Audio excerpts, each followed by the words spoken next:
Hello peeps and hello peppers and welcome to Lundi, the Monday Puffin. Whenever the doorbell rings, this will be stopped no matter how long or short it is, because I'm waiting for a registered letter, and it's my understanding that the post staff doesn't have time until I run down the stairs and whatever, or get stuck in the elevator.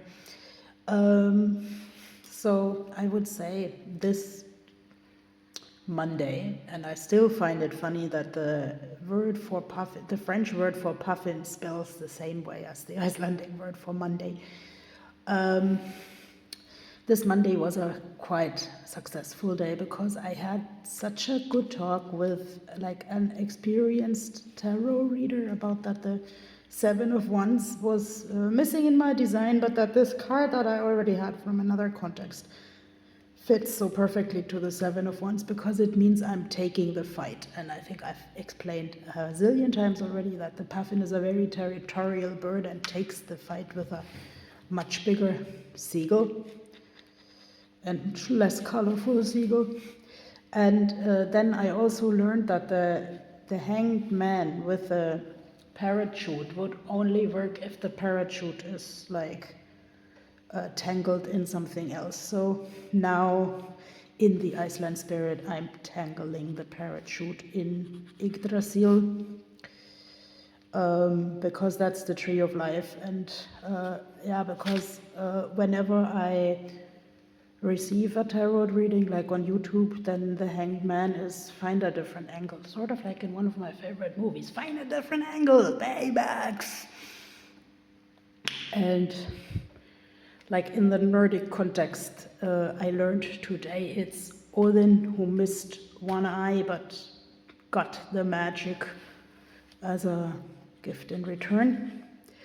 Let's please leave our eyes intact. But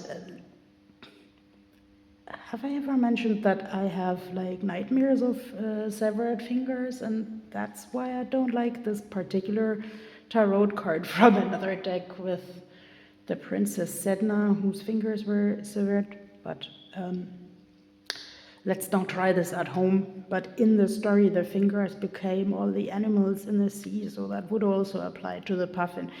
What that tells me is that I like believing that things happen for a reason.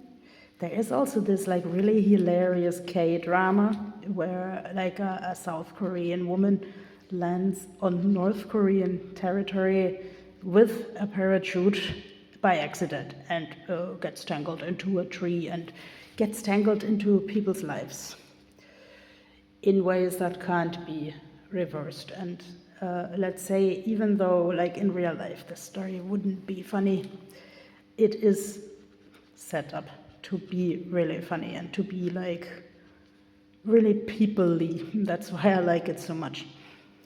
And actually I had a funny encounter as well with tourists who like puffins. I mean, almost all tourists like puffins, but they don't know anything about puffins because the most of them only ever see this stuffed animal that is like also so much chunkier and cartoonier than the real puffin. Really, they asked me if the puffin was that colorful in reality, and I told them no, because like the puffin is only sort of dressed up like a clown to impress a potential partner, and only so colorful in the summer dress. In the wintertime, the face goes gray, but I won't make a gray face because summer is tourist season, and so we have to impress the tourists with a colorful puffin. But like when I did a little bit of a reality check on puffins with the people, then they went like, wow, you know so much about puffins. Probably the ornithologists would know even way more about puffins, but it's nice to tell a story when I know a little bit more than the other people.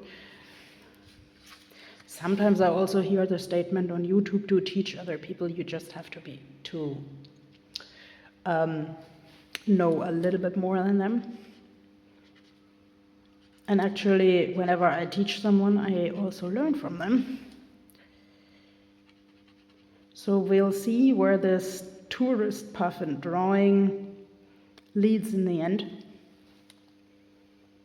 And no, the package has not come yet.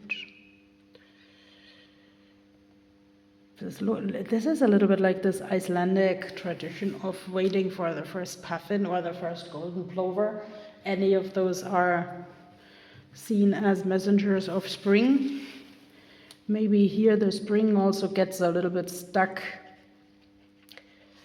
in the nature because of climate change.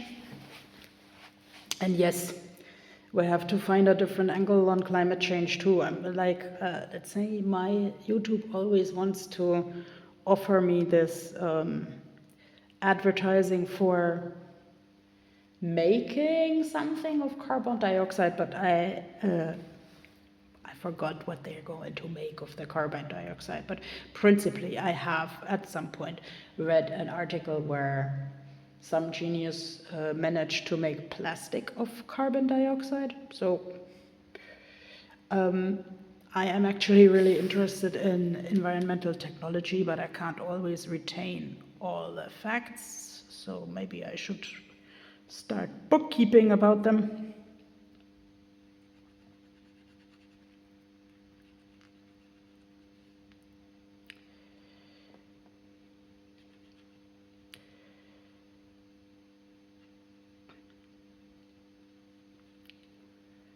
And yes, maybe sometimes I should also think about my security net so that all straps are well secured. Have I ever mentioned that I am in Iceland because I like this mix of German planning ahead and Icelandic improvisation? Okay, now let's send some positive energy to this registered letter coming real soon, because I also have to attend a meeting and I'm already late for it. But I'm also trying to find a different angle than using the time to make this Iceland infotainment here. But okay, I'm really getting a spasm in my back, so I'm saying goodbye to you now, and I hope to see you soon. Leave some love in the comments. Tell me your favorite fun fact about puffins. Bye-bye.